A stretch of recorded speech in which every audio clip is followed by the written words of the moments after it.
আর চোখে দেখা লঞ্চে যখন বরিশাল যাই, পত্রিকায় আসছে, ইনকিলাবে আসছিল, যুগান্তরে আসছিল, কয়েক বছর আগের কথা।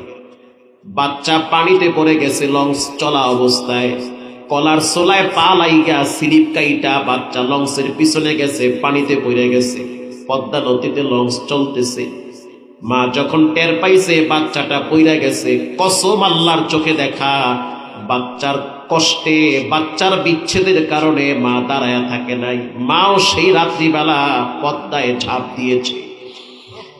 সকালবেলা কীর্তন খোলা নদীর কিনারায় মা আর বাচ্চা গলা জড়ায়া জেলেদের জালে ভেসে উঠছে। মায়ের সাথে বাচ্চার সাথে কে জয়ের লাগায় দিল? পৃথিবীর মানুষ দেয় নাই, যেটা কেউ পারে না সেটা পারেন কে? আল্লাহর রাসূল শুনে নেন, আমার কন্যা সন্তান হওয়ার পর সন্তানটাকে ভদ্রতা শিক্ষা দিতেছে। আমি বাবার সাথে কেমন ব্যবহার করতে হবে আমার মেয়েটাকে শিক্ষা দিয়েছে। আমাকে যেন সহজে দুর্বলতার সুযোগ করতে পারে, আমার কাছে যেন মেয়েটা প্রিয় হয়, এরকম কিছু ভাষা শিক্ষা দিয়েছে। মেয়েটা যেন আমারে আব্বা বলে ডাকে, মধুর সুরে মেয়েটা যেন বাপ বলে ডাকে। এই শিক্ষাগুলা মা বারবার দিয়েছে। আমি যখন ব্যবসার কাজ কমপ্লিট করে নিজ গ্রামে আসছি, আসার পরে আমি তাকায় দেখতেছি আমার স্ত্রীর পাশে আরো একটি ছায়া দেখা যায়। তখন আমি আমার স্ত্রীকে বললাম, তোমার বাচ্চা কোথায়? আর তোমার পাশে ছোট্ট একটা ছায়া দেখতেছি, ওটাকে? তো আমার স্ত্রী আমাকে বলতেছে, স্বামী আমার, রাগ করবেন না, আল্লাহর দেওয়া নেয়ামত। মক্কার বেঈমানেরা কিন্তু আল্লাহরেও মানত, আবার 33 কোটি দেবদেবীরেও মানত। তারা রবের ঘরে গিয়া ল্যাংটা হইয়া তওয়াফও করত। তাহিয়াতুল কলবির স্ত্রী বলতে আছে, আল্লাহ দিয়েছে, রাগ করবেন না, দেখতে আপনার মতো অনেক সুন্দর। আপনি হাত দেখলে পাগল হয়ে যাবেন, এতটুকুন হাত দেখলে আপনি অস্থির হয়ে যাবেন। দাহিয়াতুল কলবি বলতে আছে, আমার সামনে নিয়ে আসো। ও আল্লাহর রাসূল, আমার সামনে যখন জামিলাকে দাঁড় করানো হয়, ছোট মানুষ, ও দেখলাম সামনে আইসা আমার সামনে দাঁড়ায়া পাখা দিয়া বাতাস করতেছে। তারপরও আমার দিল নরম হয় নাই। আমার বাচ্চা মেয়েটাকে দেখলাম আমার পাশে আইসা বইসা খাবারের টাইমে খাবার আমার মুখে তুলে দিতেছে। বাচ্চারা সাধারণত বাবার প্রতি দুর্বল হয়, বিশ্বাস করেন, বাচ্চারা বাবার প্রতি দুর্বল হয়। আরো যদি মেয়ে হয়, ও দেখবেন আপনার টেক কেয়ার বেশি করবে। মেয়েরা বাবার ভক্ত বেশি হয়। বোন যদি ধনীও হয়, গরিব ভাইয়ের কথা ভুলে যায় না। আর ভাই যদি ধনী হয়, গরিব বোনের কথা ভুলে যায়। এটাই বাস্তবতা। তাহিয়াতুল কলবি বলে, বাচ্চাটা আমার সামনে আসছে, চেহারা দেখা মায়া লাগছে, হাত দেখা মায়া লাগছে, কিন্তু রেওয়াজ নিয়ম হলো কন্যা সন্তান হইলে চেহারা কালা হয়ে যাবে। কন্যা সন্তান হইলে সামাজিকভাবে বেঈমানেরা সম্মান নষ্ট করে দেয়। আমার দিলের ভিতরে তখন হিংস্রতা জেগে উঠেছে। যেমনে হোক কৌশলে বাচ্চাটাকে জংলায় নিয়া গর্ত কেড়ে মাটিতে জীবন্ত পুঁতে ফেলবো।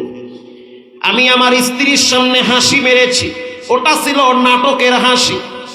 আমার স্ত্রী মনে করছে হয়তো বুঝি বাবা সন্তানের প্রতি দুর্বল হয়েছে।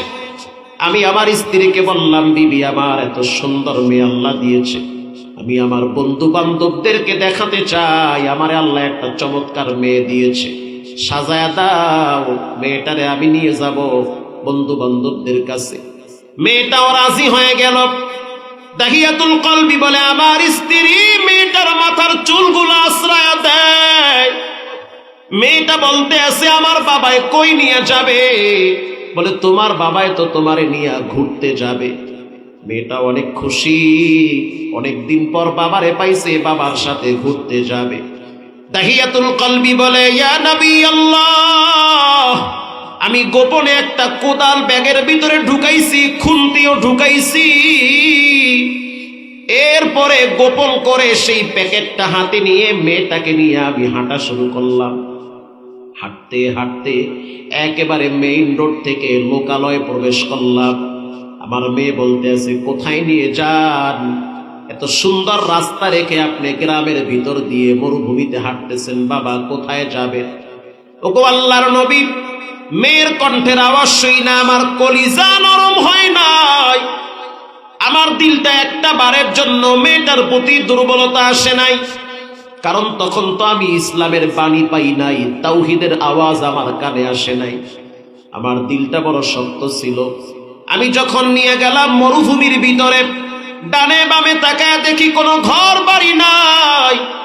আমি তখন ব্যাগের ভিতর থেকে খন্তার কুড়াল বের করলাম, নিজের হাতে একটা গর্ত খনন শুরু করলাম। যখন আমি গর্ত খনন করতেছি তখন ওই ধুলাগুলা আমার দাড়ির ভিতরে ফসকে যেত। আমার মেয়েটাকে দেখতাম নিজের হাতে সেই দাড়ির ধুলাগুলা ঝাইরা দিত। মেয়ে তো জানতো না আমি মেয়েটাকে মারার জন্য গর্ত বানাই দিছি। ও তো ছোট মানুষ, নাবালেগ বাচ্চা, বুঝেও না। হে যুবক, তোমার নবী আমার নবী রহমত, তিনি গোটা মানব জাতিকে জান্নাতে নেওয়ার জন্য দুনিয়াতে আসছে। আল্লাহু আকবার। দাহিয়াতুল কলবি বলে, ওগো আল্লাহর হাবিব, গর্ত খনন কমপ্লিট হয়ে গেল। এবার আমার মেয়ে বলতে আছে, বাবা এত সুন্দর একটা গর্ত বানাইছেন, কার জন্য, কি করবে? আমি তখন বললাম, জামিলা তাকায় দেখো গর্তটা কত গভীর হয়েছে। যখন আমার মেয়েটা গর্তের দিকে তাকাইছে আমি তখন ধাক্কা মারছি, এমন জোরে ধাক্কা মারছি, সানবারান বক্সের এমন জোরে ধাক্কা মারছি, এক ধাক্কায় বাচ্চাটা গর্তের ভিতরে উবড়াইয়া পড়ছে। যখন উবড়াইয়া পড়ছে তখন বাচ্চাটা চিৎকার মেরে বলল, বাবা বুঝতে পারছি এই আরবে, এই জমিনে কন্যা হয়ে জন্মগ্রহণ করাটাই ছিল সবচেয়ে বড় ভুল। কেন আমি মেয়ে হয়ে দুনিয়ায় আসছি? আমার মার মুখে শুনছি তোমার বাবাকে বেশি বেশি ভালোবাসা দিবা, তাহলে তোমার বাবার দিল নরম হবে। কিন্তু এখন বুঝলাম আপনার দিল নরম হয় নাই। ওগো আব্বা, যদি আপনি আমারে মারতে চান, মৃত্যুর যন্ত্রণা তো অনেক কঠিন। আমি একটা জীবিত মানুষ, কিভাবে পারেন আপনি আমারে গর্তে ফেলায়া আঘাত করে মারতে? আমি আপনার পায়ে হাত দিয়া বলতেছি, জীবনে আর কোনোদিন আব্বা বলে ডাকবো না, তারপরও আমারে বাঁচান। আমি আপনার পায়ে হাত দিয়া বলতেছি, প্রয়োজনে আপনি আমাকে একটু দেখেন, কাছে নেন। আমি আপনার পায়ে হাত দিয়া বলবো, আমি কোনোদিন আপনাকে আব্বা বলে ডাকবো না, সমাজে আপনার সম্মান নষ্ট হবে না। আর যদি আপনার মনে হয় যে এলাকায় থাকলে আপনার সম্মান নষ্ট হবে, প্রয়োজনে আমি আর এক দেশে চলে যাব, তারপরও আমারে মাইরেন না। ওগো আল্লাহর হাবিব, আমার দিলটা নরম হয় না। আমি আমার সন্তানের বুকের উপরে বড় একটা পাথর মাইরা আঘাত করছি। যখন পাথরটা নিক্ষেপ করছি তখন রক্তগুলা ফুলকি মেরে আমার কপালে এসে ছিটকে পড়েছে। তখনও আমি বুঝতে পারি নাই যে আমি কত বড় অপরাধ করতেছি। আমার কন্যা সন্তানটা চিৎকার মেরে বলেছে, আব্বু কিয়ামতের ময়দানে কেমনে তুমি আমার সামনে দাঁড়াবা? এটা বলে জীবনের শেষ নিঃশ্বাস ত্যাগ করলো। আমি কিছুই শুনি নাই, পাথর আর বালু দিয়া জীবন্ত পুঁতে হত্যা করেছি। আমি আজকে এজন্য কাঁদতেছি, আল্লাহকে আমার মতো অপরাধীকেও কি আল্লাহ মাফ করবে নাকি? আল্লাহর নবী বলতে আছে, দাহিয়াতুল কলবি, মানুষের দিল কি এত শক্ত হতে পারে? নিজের সন্তানকে কিভাবে জীবিত হত্যা করলা? তবে শুনে নাও, রব্বুল আলামিনের মতো দয়াময় কেউ নাই। আল্লাহর মতো মায়া বান্দার প্রতি কেউ করে না। তুমি রাত জেগে জেগে মোবাইলের দিকে তাকায়া কি দেখতেছো? তোমার রব তো তোমার দিকে তাকায়া থাকে। তুমি তো এশা পড়ো নাই, ফজর পড়বা না, অথচ তোমার রব এতই ভালোবাসে, জানলার দরজার ফাঁক দিয়া অক্সিজেন পাঠায়া বাতাস দিয়া তোমার শ্বাস টানার সুযোগ করে দিয়েছে।